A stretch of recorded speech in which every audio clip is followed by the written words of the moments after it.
California has a mine of gold, and without allowing any golden hopes to puzzle my prophetic vision of the future, I would predict for California a Peruvian harvest of the precious metals, so soon as sufficiency of miners, mineralogists, and metallurgists find their way hither, and commence dispersing her hidden treasures. The New York Herald. 7 months after James Marshall discovered gold in the water near Sutter's Mill in Coloma, California, the news would finally begin to break on the East Coast.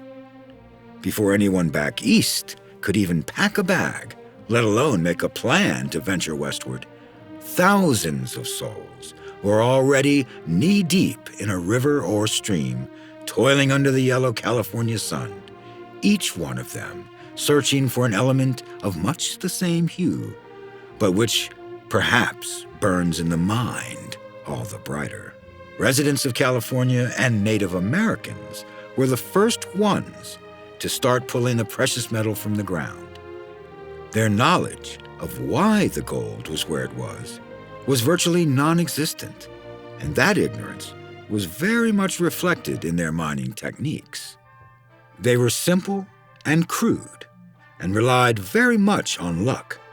But in the early days of the gold rush, all one needs is a pickaxe, a pan, or a blanket to find success. There were no permits or regulations. All kept what they found, and there was much to be found just waiting beneath the silt and the sand. The American Indians had known of gold for centuries, but it carried no value in their culture. Quickly, though, they caught on to the trade value with the whites that this rich yellow metal yielded. In the early days of the gold rush, they were very successful in mining for gold. Men, women, and children alike would take part in the excavation. Soon, though, white miners were pushing the natives out of the mines, or taking advantage of them and using them as underpaid laborers. Many were even killed, and few whites paid the consequences of their short-sighted and ruthless transgressions. The next peoples to try their luck were Americans from Oregon and those from the Sandwich Islands, along with many people from Latin America, ranging from Chile to Mexico and even Peru. The majority of these early prospectors found gold easily in the stream beds and under rocks. Their future counterparts would have to delve much deeper and utilize more knowledge of the science of why and where the gold was where it was. In the meantime, though, these early prospectors would become wealthy almost overnight. There was little competition between those digging for gold. Everyone was focused on becoming rich, and many had little trouble doing so. 7 months of digging by over 6,000 hands had commenced before the New York Herald broke the story back east. While they were late in being informed, the masses were now roused and began mobilizing. A great change in the country was about to take place, both in the geographical aspects of its population, as well as the mindset of those Americans who would soon traverse the unsettled nation in search of gold. The notions of risk, luck, and a new kind of ambition was coming over the people of the East. The discovery of gold on the western edge of the continent practically sealed the notion of manifest destiny in many of the minds of those who held that belief. What more evidence did we need to see?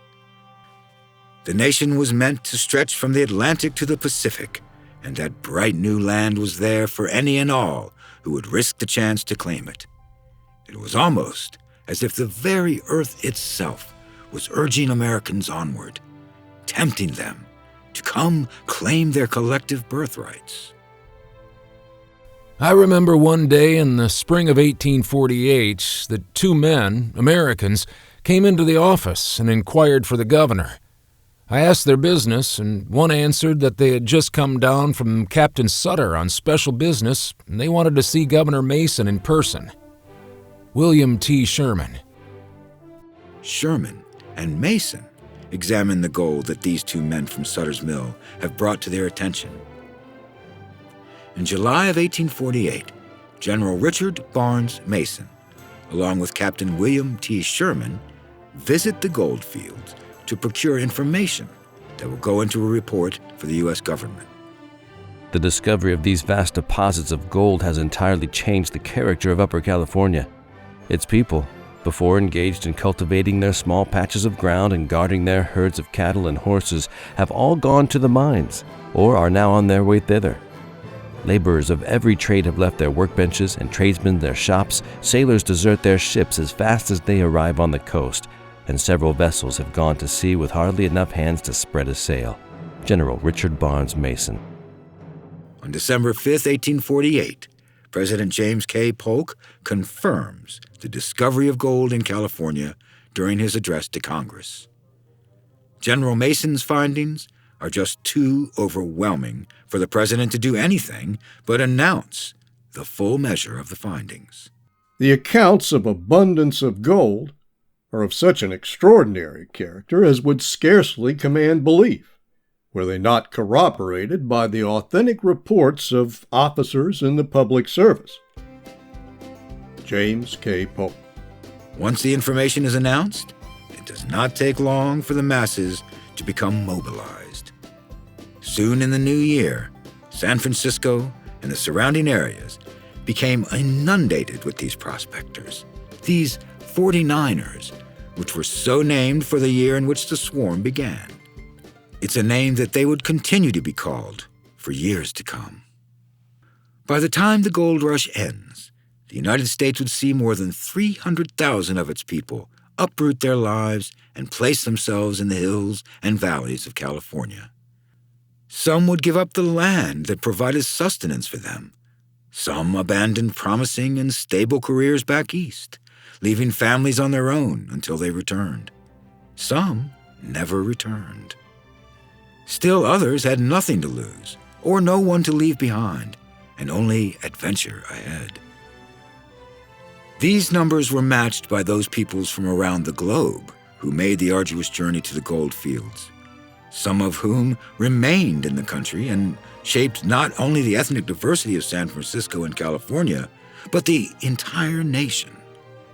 The stories of the riches being pulled from the land were all they needed to emancipate themselves from the lives they were living and reach for something new, something hopeful, something brighter. By this sudden discovery of the gold, all my great plans were destroyed. Had I succeeded for a few years before the gold was discovered, I would have been the richest citizen on the Pacific shore. But it had to be different. Instead of being rich, I am ruined. John Sutter. What began as an accidental find in the waters near James Sutter's burgeoning mill would shape the decisions of thousands of people around the world.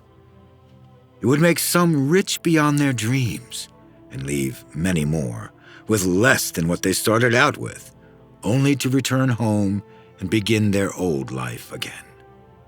Thousands had nothing to return to, and they would stay on in California and shape the cultural diversity that it continues to have to this day.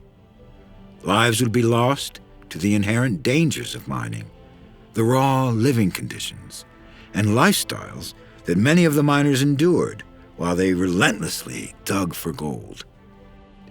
It's unfortunate as well that many others would be abused and discriminated against purely because of their race. The discovery of gold would hasten the introduction of California into the Union. The rush for gold rapidly shaped the fate of California's statehood as much as the actions of those who came to reap from the land. The ravenous miners would leave scars upon it that are still very much present to this very day. The horde was coming, and James Sutter was not able to keep them from squatting on his now highly valuable property. He would fight for years over the validity of his land claims that were established with the now absent Mexican government. Because of the exchange of power after the Mexican-American War, ownership of property at the time in that location was a line that was all too easily blurred, and with the United States government back east, there was no way to enforce such claims.